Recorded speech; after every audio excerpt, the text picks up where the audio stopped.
කෙනෙක් ඇවිල්ලා ඔයාට කියනවා මම දැන්ම ඔයාට රුපියල් කෝටි 10ක් දෙන්නම්.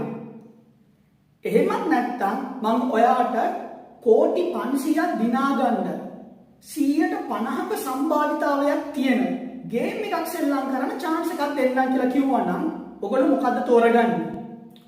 ඔයගොල්ලෝ අතට දැන්ම ලැබෙන කෝටි 10ම තෝරගන්නවද? නැත්නම් කෝටි 500ක් දිනා ගන්න 50% chance එකක් තියෙන ඒ අවස්ථාව තෝරගන්නවද? ඔයගොල්ලෝගේ තේරීම දැන්ම තෝරගෙන තියාගන්න. ඔයගොල්ලෝ ගත්ත තීරණේ නිවැරදි බව හරිද වැරදිද කියලා අපි ඩීටේල් විදිහට බලමු. ආයිබෝවන් සුබ දවසක් ඔබ සියලු දෙනාම මම ආදරයෙන් පිළිගන්නවා මගේ YouTube channel එක වෙත. ඔබ තවම අපේ channel එකට subscribe කරලා නැත්නම් finance ගැන දැනගන්න, ආයෝජන ගැන දැනගන්න, ආර්ථික විද්‍යාව ගැන දැනගන්න, ලෝකෙ තියෙන අලුත් දේවල් ගැන දැනගන්න අපේ channel එකට subscribe කරලා තියාගන්න අමතක කරගන්න එපා. ඉතින් මම හිතනවා දැන් ඔයගොල්ලන්ගේ තේරීම දැන් කරගෙන ඇති කියලා. කෝටි 10ක් දැම්ම අරන් යනවාද? නැත්නම් කෝටි 500 දිනා ගන්න 50% chance එකක් තියෙන මේ ගේම් එක සෙල්ලම් කරනවාද? ඔයගොල්ලෝ තීරණය කරලා ඇති.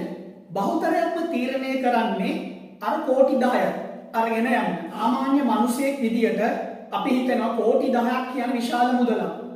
මේකෙන් අපි ගේම් එකක් ගහන්න ඕනේ නැහැ. මේකේ සූදුවක් කෙලින්න ඕනේ. අතට එන කෝටි 10 එහෙමම අරගෙන යන රිස්ක් එකක් ගන්න ඕනේ නැහැ. මොකද සමහර වෙලාවට අපි මේ ගේම් එක දින්නේ නැත්නම් අපිට අපරාධයි. ඒතකොට මේ කෝටි 10ක් නෑ අර කෝටි 500ක් නෑ.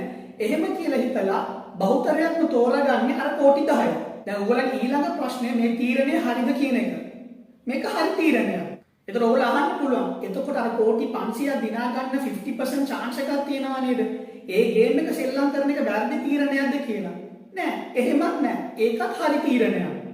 දැන් ඔයගොල්ලෝ කල්පනා කරන්න කොහොමද තීරණ දෙකම හරි වෙන්නේ කියලා. ඒක මම ඔයගලන්ට සරල සිංහලෙන්ම පැහැදිලි කරලා දෙන්නම්. මේ වගේ තීරණයක් ගන්නකොට අපි අදින probability theory එක අපි සම්භාවිතාවය තමයි දාලා බලන්නේ. ඒක දාලා අපි expected value එක ගණනය කරගන්නවා. දැන් අපිට කෝටි 500ක් දිනා ගන්න chance එකක් තියෙනවා. කොච්චරද chance එක තියෙන්නේ 50%. කියන්නේ කෝටි 500 අපි වැඩි කරනවා 150න්. එතකොට අපිට හම්බ වෙනවා expected value එක කෝටි 250. එතකොට අපි ඒ කෝටි 250 අපි compare කරනවා අනිත් value එකත් එක්ක. ඒ කියන්නේ කෝටි 10ත් එක්ක.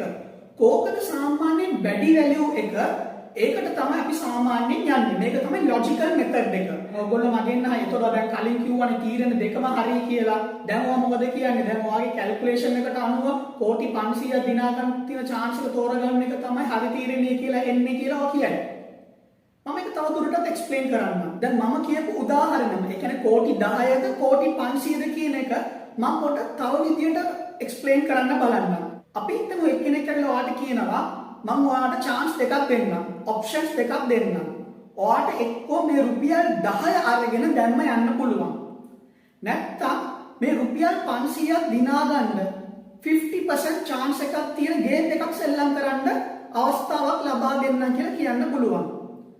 එතකොට ඒ අවස්ථාවේදී ඔයගොල්ලන්ගේ තීරණය මොනවද වෙන්නේ? ඒතකොට අනිවාර්යයෙන්ම ඔයගොල්ලෝ හැමෝම තෝරගන්නේ රුපියල් 500ක් දිනා ගන්න 50% chance එකක් තියෙන අර ගේම් එක සෙල්ලම් කරන්න. ඔයගොල්ලෝ කලින් හිතපු විදිහට බලනවා නම් දැනුත් ඇවිල්ලා ඔයගොල්ලෝ යන්න ඕනේ හරිනම් අර රුපියල් 10ක් අතට ලැබෙන ඒ choice එකටම තමයි ඒ තීරණයටම යන්න ඕනේ.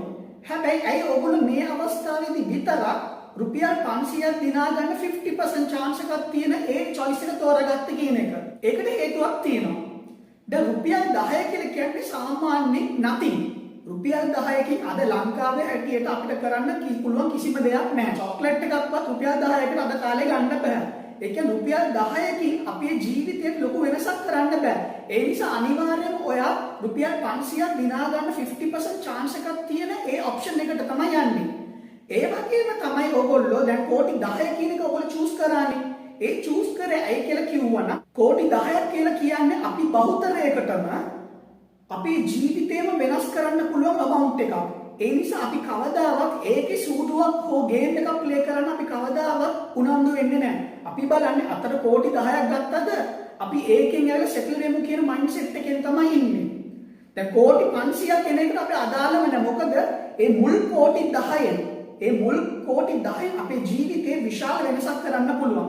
ඒ නිසා තමයි අපි බහුතරයක්ම අපි මුල්ම ඔප්ෂන් එකට ඒ කියන්නේ කෝටි 10ට අපි ගියේ. ඊට රුපියල් 10ට ගියේ නැත්තේ ඒ රුපියල් 10කින් අපේ ජීවිතේ ලොකු වෙනසක් කරන්න බැරි නිසා. අපි මේකට ඉංග්‍රීසි වලින් කියනවා marginal utility of money.